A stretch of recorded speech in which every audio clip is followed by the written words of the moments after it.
Now we need more action, without which we find that faith without works is dead. Let's look at steps 8 and 9. So when we take our 5th step, a guy goes home for an hour. In 1 hour, he's going to be at step 9. 1 hour. And they're like, how the hell is that possible? That ain't possible. What the book says. Look at 6, answer those questions, say the prayer, make a list. Tell me you ain't in 9. You're in 9. He's like, no way. Now, don't get me wrong. This is something we're going to practice for a lifetime. But you're damn sure mechanically through the steps at that point. As soon as I say that prayer, it says we need action and more action, which we find faith without works is dead. Let's look at 8 and 9. We have a list of all persons we have harmed who were willing to make amends. We made it. Key words. When we took inventory, T-Bone said, bring me your inventory. I said, I can't. And he said, what do you mean you can't? So I burned it. You did what? And I said, I burned it. And he said, why the hell would you do that? I said, well, I was in the meeting and I heard. If you get done, you burn it. You guys know him. What a dumbass, he says. He said, I've tried to teach you for a long time that the things you hear in that meeting, in those meetings versus what you read in this book are 2 different things, and you're never going to get it. You burnt the inventory, huh? I said, yeah. He said, well, that sentence is out. Your 8-step list just went up in flames whenever you burned it. Wow. See, I needed it here. Now, see, Mike had me to rifle through the inventory, but he also had me to set prayerfully. That's his spiritual name. That's his Indian name, is prayerfully. He had me to prayerfully ask God to remind me of some people that I'd harmed that might not have came up in that inventory. And I had a pretty good list of names. I had about 150 there. I didn't burn it with Mike. I burned it with T-Bone. we got past that, by the way, but it was ugly. And so anyway, I didn't burn it. So I brought it back to Mike, and Mike said, we're going to look for one thing, and that's harms.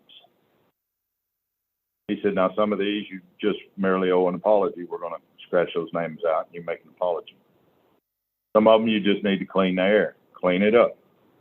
But the actual harms that you have done are going to remain on that list. And out of 150, I ended up with 90 amends. And he said, David, to them all means to them all. And by God, you will do them all. Now, there was amends that was left from 25 years earlier that I never finished. I had an uncle that I'd beat out of a lot of money, and I felt he deserved it because of the way he treated me. And I'm sober when I done this to him. Lots of money, quite a bit. He was very afraid of me because I'm so emotionally explosive back then. And so I tried to call him up. He didn't want to talk to me. God, this has been years by now. I told him, I said, look, I seen him at my mother's 80th birthday party and talked to him a little bit. He said, yeah, I'll come by. And Mike was on me about making these amends. He's like, man, you've got to do this. You got to do this because this is where you fell out before. You won't fall out again? I was like, no. And so I called him up one day, and he answered, and then he hung up and called him back. And he's like, damn it, David, I just don't want to talk to you. And I said, look, man, I owe you money, and I got some of it. Now he's all ears. He's ready to hear. And I said, man, I left there in a bad way. And I've done a lot of harm to you. Emotionally, financially, threatened you physically. Can you just come by? I said, man, I know that I owe you a lot of money, and I ain't got that much money, but I got some, and I'm willing to give it to you. And I'd like to work out the rest if you would. He said, well, I'm going to be in town tomorrow. I'll come by. I thought I'd never seen him. Sure enough, he showed up. In the meantime, I go out to my shop and I start pulling out all of his shit that I took. Been with me for 15 years at that point. I'm sober. See, it's about a change of character. See, I'm not drinking anymore, but I'm doing shit like that, running around here talking about how sober I am. And he comes by. And we sit down and begin to talk, and I tell him this. I say, I was wrong in what I done, and I need you to know that I know I was wrong. And I owe you that money, and I don't have it all, but this is what I have. And if you're willing to take it and work with me, I promise you, I'll never miss a month until I pay you off. And he said, yeah, I'm willing to do that.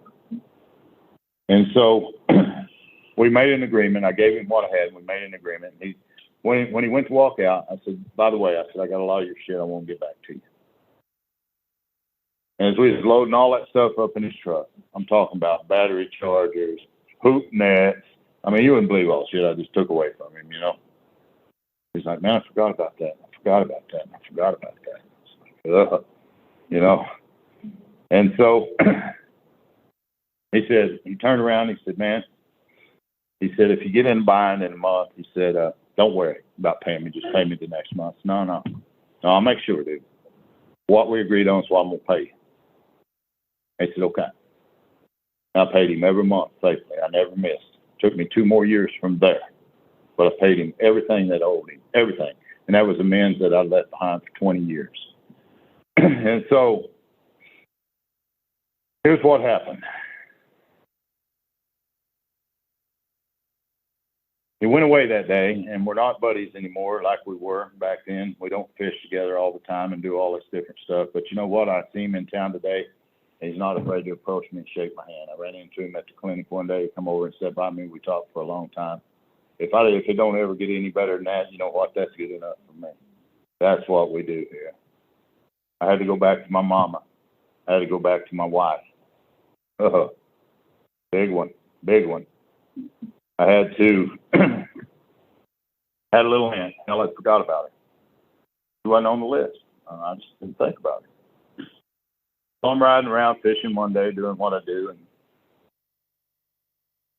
Miss Patty calls me up and says, hey, why don't you meet me over here? She said, I got the kids. Let's go over and let's eat something, because they went to church and I didn't, and all of that. And that's all right. So I pull over there and I see my little aunt. Oh, shit. Forgot about her. I forget about her. She had lent me $300 to get out of jail one time, and I took off and never went back, and that had been 35 years ago. And so she had her daughter with her, and I owed her an amends too. And we sit down to eat that day, and they were on one corner. They got way the hell away from us, like always, way down there on the end. And the dude came by, and I said, hey, man, I want to pay for their lunch. Make damn sure that they're taken care of before they leave from here. And so we get out, and I tell her, I said, this is going to give me an opportunity to make that amends. All right, whatever you want to do.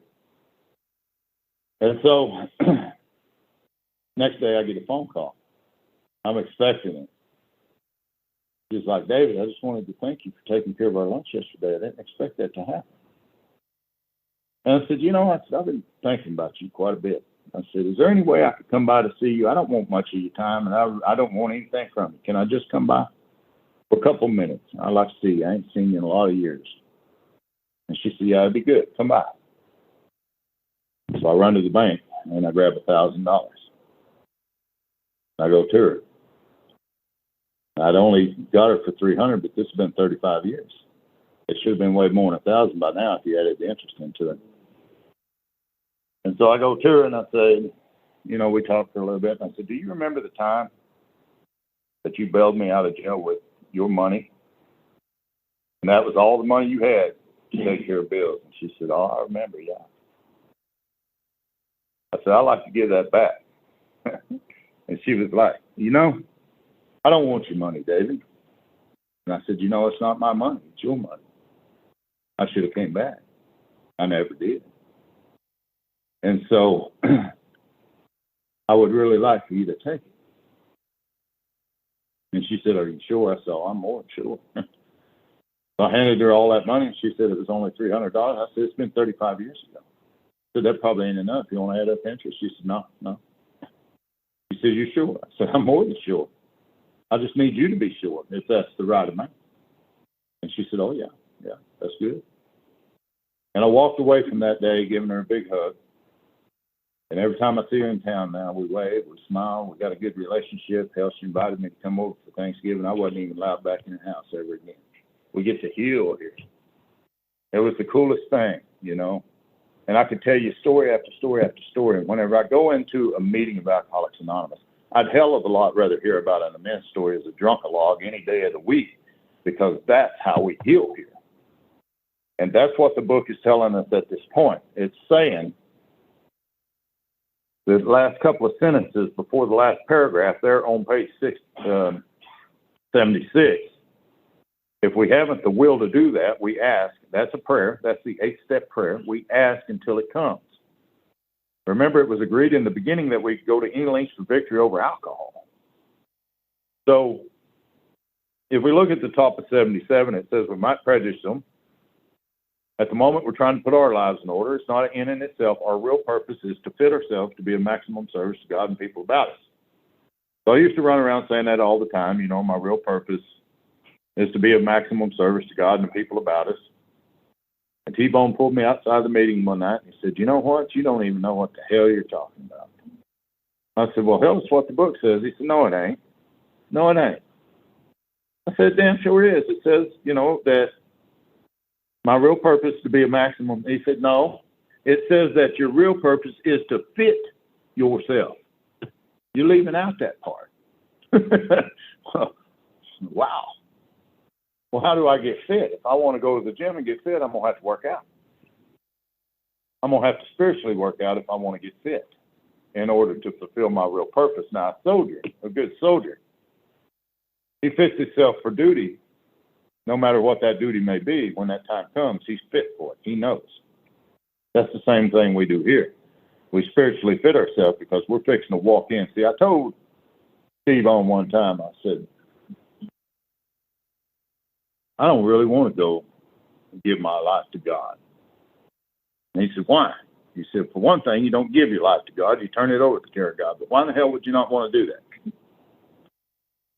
I said, because I don't want to end up in China or somewhere, you know. And he said, I think God loves the Chinese a hell of a lot more than that. So don't worry about going to China. He said, your ass ain't going to China. Where you're going is out to make amends to other people for the harm that you've done right here in the U.S. And I was like, oh, man. And he was absolutely right. So it would have been good if I'd have made them all back then, but I didn't. And it's very important that we make all the amends we can without bringing on further harm, because if we don't, we're going to get in big trouble here. Trust me. We're going to get in big trouble. So, toward the bottom of that paragraph on 77, it says, our man is sure to be impressed with a sincere desire to set right the wrong. That's what an amends is. He's going to be more interested in a spiritual demonstration of goodwill than our talk of spiritual discoveries. I'd rather see him what he's doing in his life and hear about it in a meeting all day long. We don't use this as an excuse from shying away from the subject of God. When it'll serve any good purpose, we're willing to announce our convictions with tact and common sense, but that's only if necessary. So look at this great promise, the question of how to approach the man we hated. I love that. See, it doesn't say I hate him anymore. It says hated. That's a promise. Wow. Maybe as he's done us more harm than we've done him, and though we've acquired a better attitude, we're still not too keen about admitting our faults. See, it don't say nothing about his. We're talking about ours. But nevertheless, with the person we dislike, and that was the uncle, and many more, that was just one example. We take a bit in our teeth. It's harder to go to an enemy than a friend, but we find it much more beneficial. We go to him in a helpful and a forgiving spirit. See, that's the amends. That's what I did with the aunt. That's what I did with the uncle.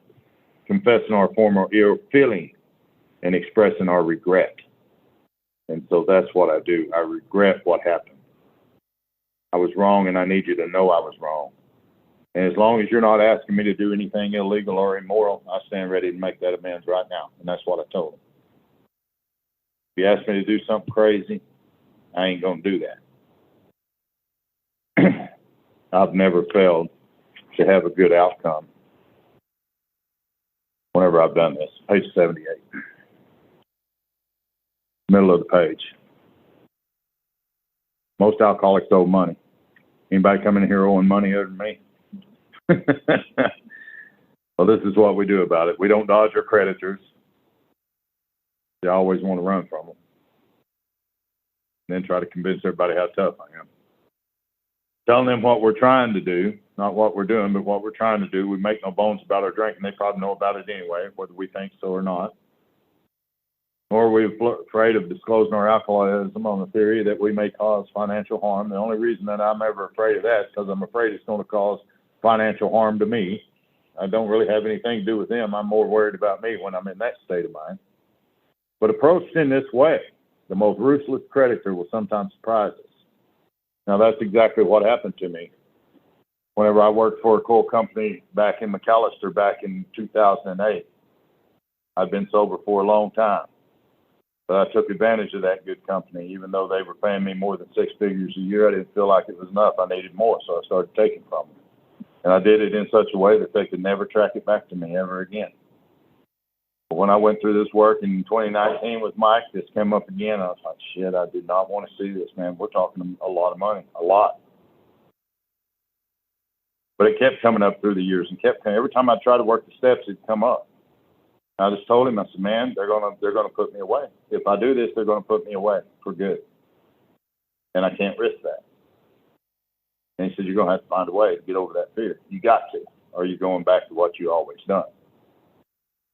And so I remember when Zoom came around, I connected with a bunch of guys out of Massachusetts, and one of them was an attorney. And so I started sponsoring them through this work and helping them go through the process. And one of them came to me and they said, if there's ever anything that we can do for you, you let us know. Oh, by God, now that you mentioned it. So I started talking to him and asking him a bunch of questions. And he informs me that that happened more than 10 years ago, and there's no way that they can lock me up. The only way that they can ever lock me up is over murder or some other things, but that wasn't one of them. So very reluctantly, I go to these people. They're like, man, we can't trace this back. There's no way. That's forgiven, gone. It's gone.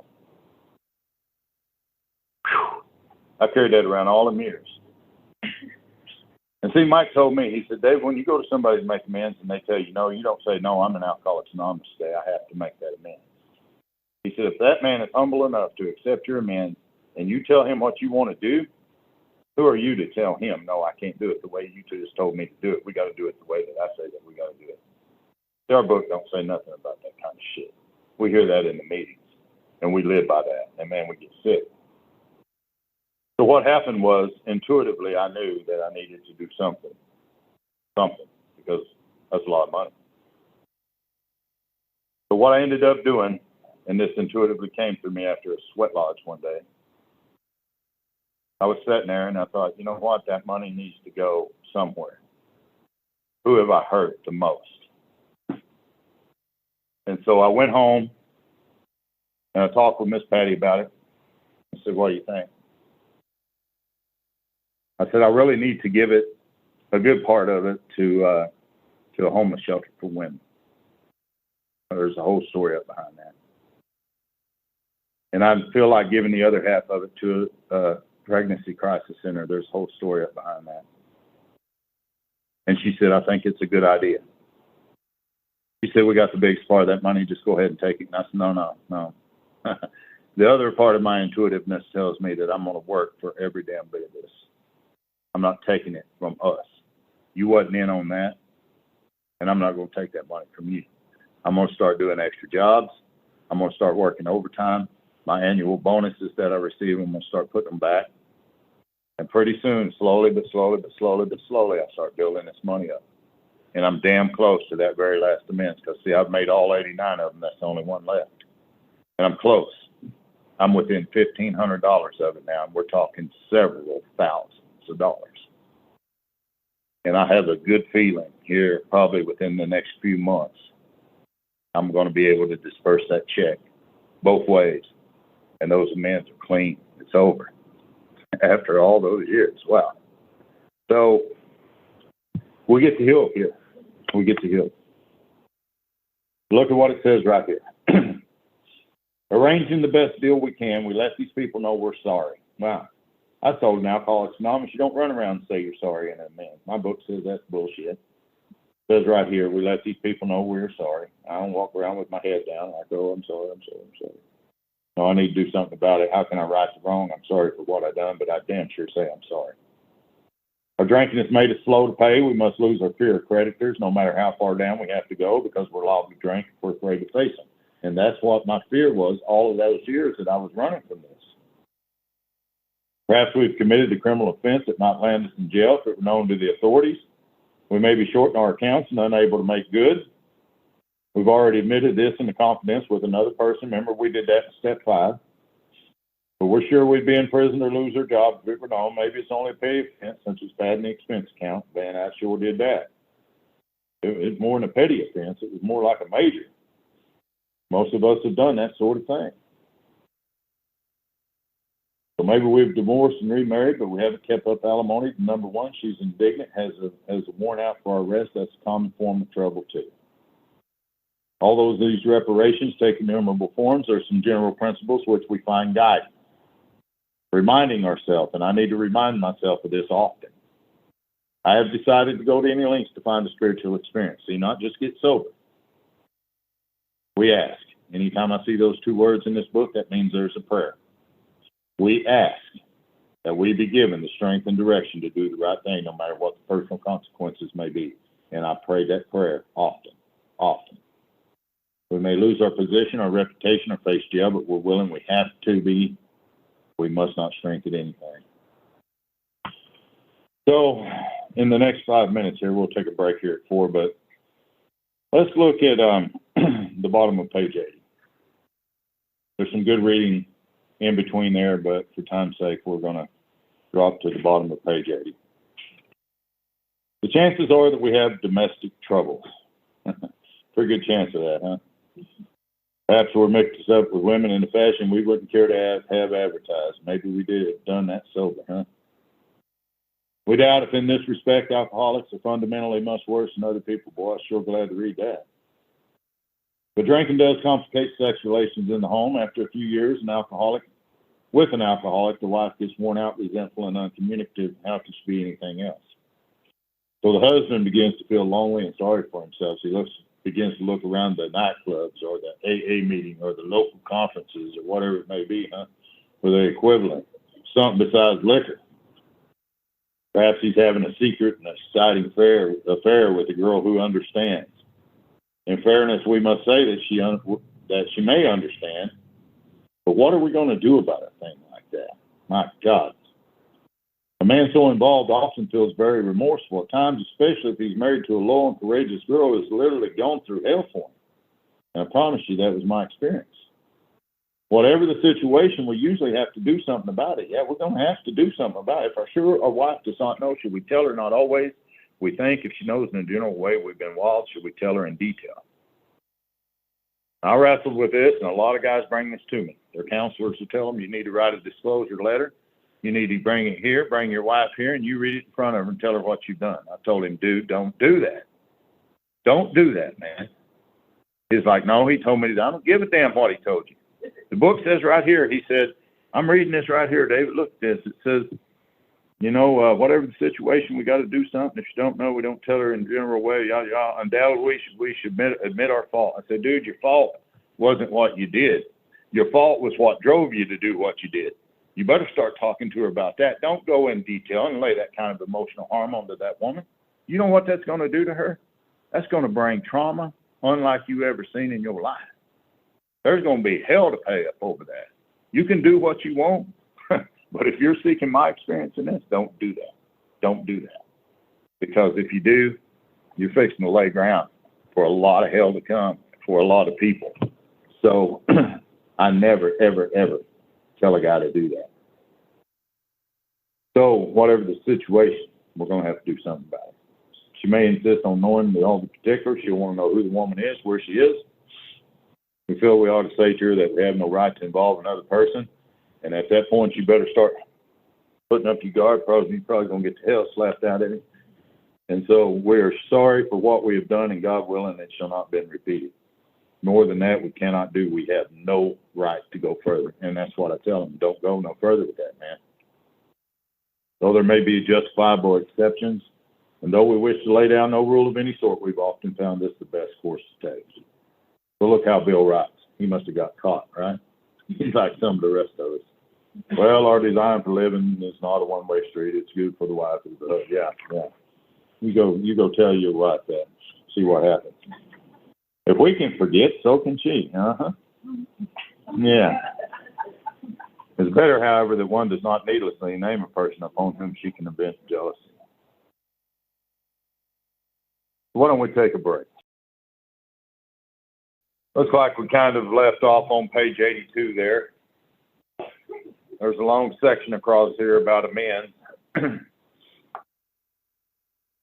I think kind of like the first step, that's one of the longer sections of the book. And from my experience, I see why, because this is the one step that, we kind of do as we do and get a little relief from and think we're good. The problem with that is I never awaken spiritually completely like I should in here. I mean, I grow and I'm sober and life gets better and things are okay, but there's still something missing. And that's been my experience.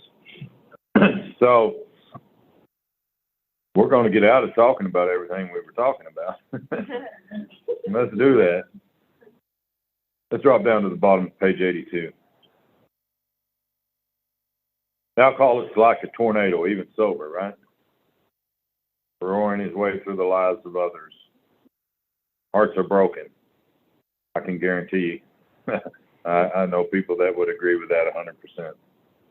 Sweet relationships are dead and affections have been uprooted. Selfish and inconsiderate habits have kept the home in turmoil. Very important sentence for me. We feel a man is unthinking when he says sobriety's enough.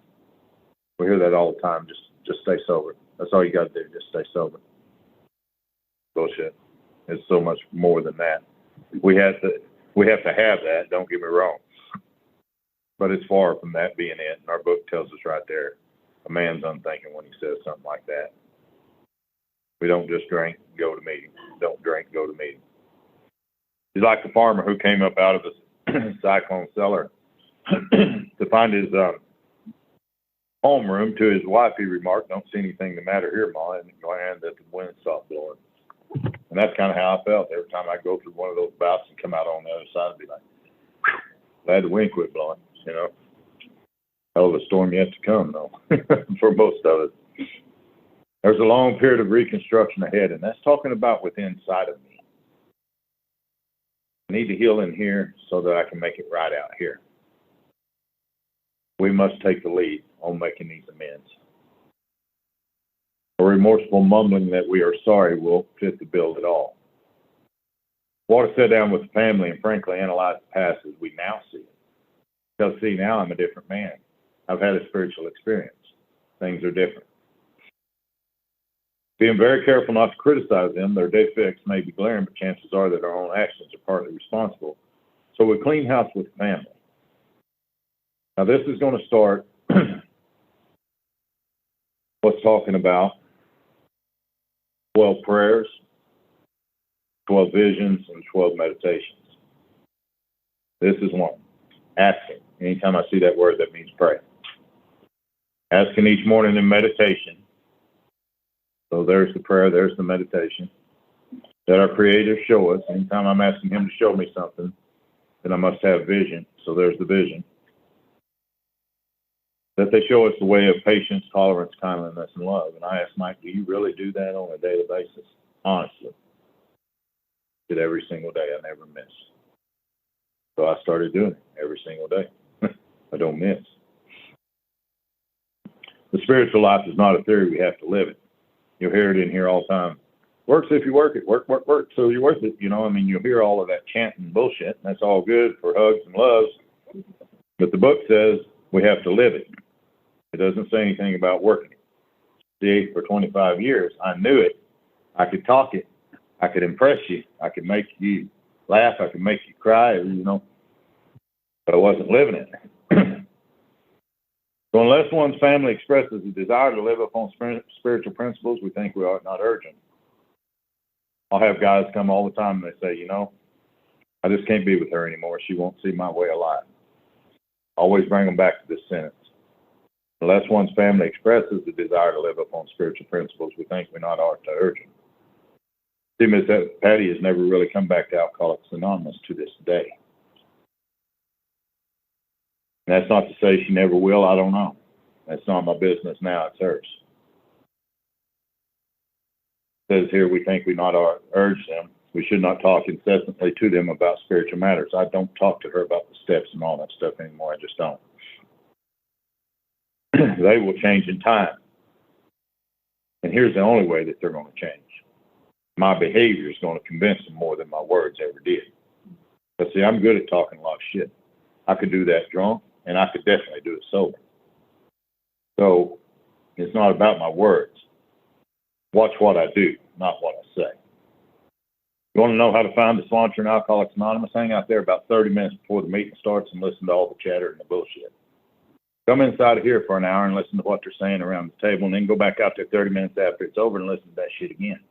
And if that shit out there don't line up with that shit in here, you got the wrong guy. And see, I didn't know that for a long time. I just thought that's the way it was. No, my behavior convinces anybody, not just the family, a newcomer, more than my words ever will. I don't miss words a whole lot. I just don't anymore. We must remember that 10 or 20 years of drunkenness would make a skeptic out of anyone. Now, there may be some wrongs that we can never fully right. That was on my 8-step list. He and I went through those, and he said, you can never make those right without bringing more harm. You can't do it.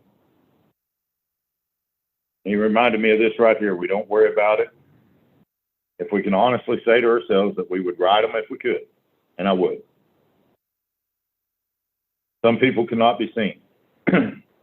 That little boy drowned at 6 years old. He'll never be seen again on this side. How the hell do I make amends to him? A lot of women that I'd hurt through the years with my conduct, even sober, they were dead now. How do I make amends for that? Well, this next sentence says we're going to send an honest letter. And so this started with T-Bone and ended with Mike. The 6-year-old boy, I wrote an honest letter from my heart as best I could at the time. I went out as best I could in the native way. My spirit connected with his, and I read the letter. Put sage and sweetgrass over it, we burn it. Smoke going up signified that I turned it over to the Creator. With the women, I went down to T-Bone's one day, and it was just he and I. We sat down and went through a sweat together, a long, hard sweat with that dude. And after it was over, he gave me some time. He's got a little lodge out in the middle of the woods. I mean, you can't see nobody or anything for miles and miles. And I sat there that day, and letter after letter after letter after letter, I read all of that stuff off. A lot of people.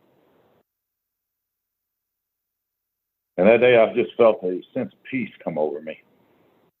And the same thing. You never burn anything in the sacred fire. You guys have been to the sweat. You know that. You throw something in that fire, the men just scalp you down quick. It's like, don't do that. Flip a cigarette over in that fire. Watch what happens. That ain't a good idea. But that day, he told me, he said, throw them letters in that fire when you're done. I was like, are you sure? I want to know, are you being serious? You bullshitting with me, you know? He said, no, throw them in there. And so that's what I done. Wrapped them in sage and sweetgrass and tobacco, and I threw them in that fire, and they burnt, and they went up. That's how I made amends to people that cannot be seen anymore. There may be valid reason for postponement in some cases, but we don't delay if it can be avoided. We should be sensible, tactful, and considerate, and humble, without being servile or scraping. I'm not going to do anything illegal or immoral. Don't ask me to do that on an amends. It's just not going to happen. As God's people, we stand on our feet. We don't crawl before anyone, even her. I was wrong, and I know I was wrong. And she knows that I know I was wrong, but I do not crawl anymore. I stand on my feet today. So if we're painstaking about this phase of our development, take that word painstaking, turn it around. Turn it around, it means taking pain. So we're going to take a little bit of pain here. A bit of emotional pain. That's going to hurt for a minute. But I promise you what's fixing to come up on the other side of that, my God. We're fixing to experience God in a way that we never have before. We're going to be amazed before we're halfway through. We're going to know a new freedom and a new happiness. Why could I never do that before? because self would always rob me of that. It would tell me of ways and convince me of ways that I could be free and be happy. Never worked. We will not regret the past nor wish to shut the door on it. Why would I now? See, I ran from that for years in these amends. I don't regret that past no more. I've faced them people. I've faced all them fears. I don't need to shut the door on that anymore. We will comprehend the word serenity and we will know peace. No matter how far down the scale we have gone, we will see how our experience can benefit others. I've seen that benefit people all over the world, what happened to me back then. And that was nothing I done, I promise you. See, what happened was I left AA. She asked me to not go back for a long time. And that was hard. It was hard. But I did it. And by the grace of God, Zoom came along at that time.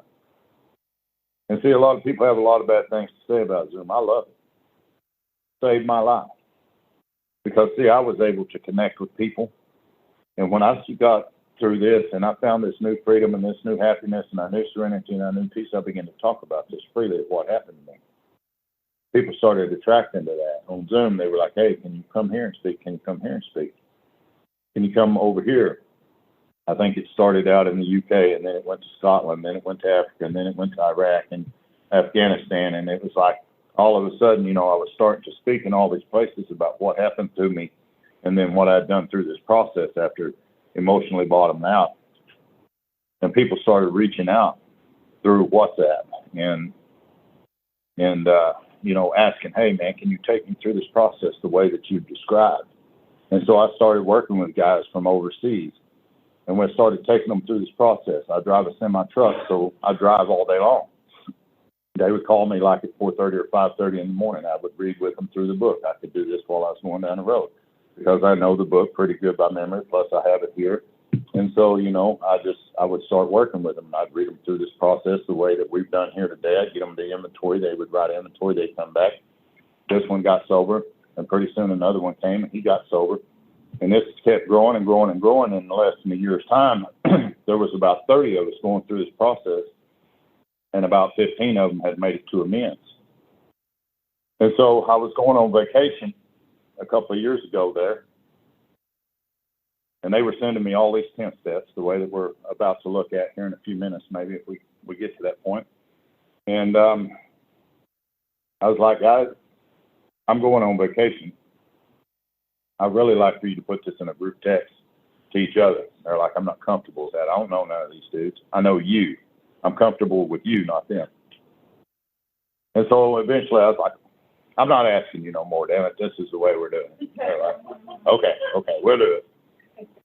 And so pretty soon what would happen was a new one would join, so we'd have to start up a new group, this and that. And this one dude said, dude, you're behind the times so far.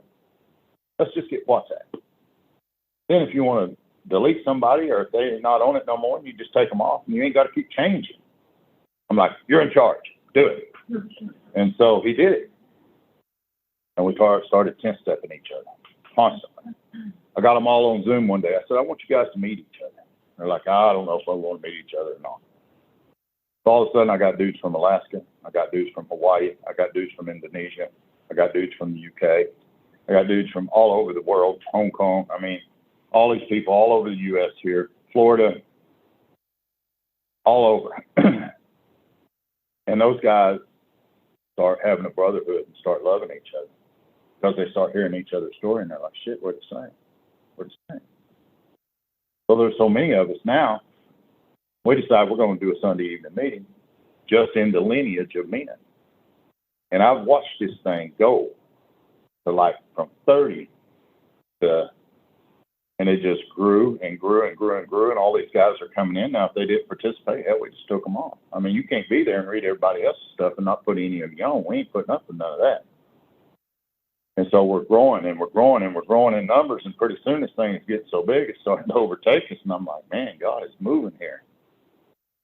So I start speaking at all these international events through Zoom, and all of a sudden, this thing is just growing and growing and growing out of control. And I'm like, man, I can't be in this no more. I mean, I got too much going on. And so those guys stepped up and really took the lead. So when we started that 30 or 40 week book study that we're in now, we made it co-ed. And what we did was we started bringing women in, and it was more of an open deal. Miss Ashley kind of takes the lead on that side of it with the women, and I take the lead on it with that side of the men. And we keep that group where it ought to be. And there's what, probably, would you think, Miss Ashley, 150 people on there?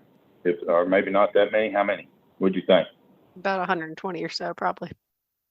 120. And this thing is growing and growing and growing and growing. And we're watching people go through this work, and we're watching them get well from all addictions. And man, what a powerful thing. In my darkest hour, God came through.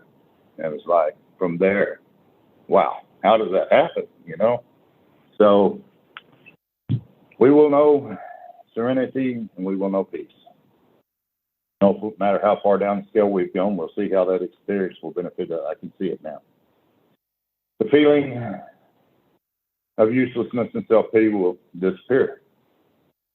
We will lose interest in selfish things and gain interest in our fellows. I never had interest in them before. I mean, I did some, but not like now. Self-seeking will slip away. See, I'm not seeking self anymore.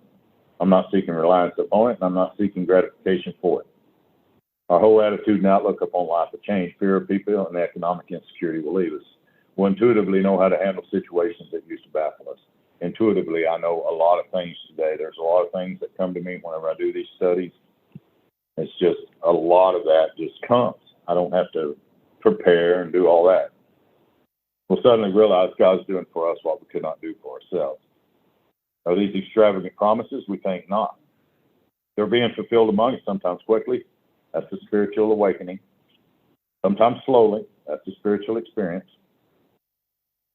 But they'll always materialize if we work for them. Remember who's going to do the work when we get into this.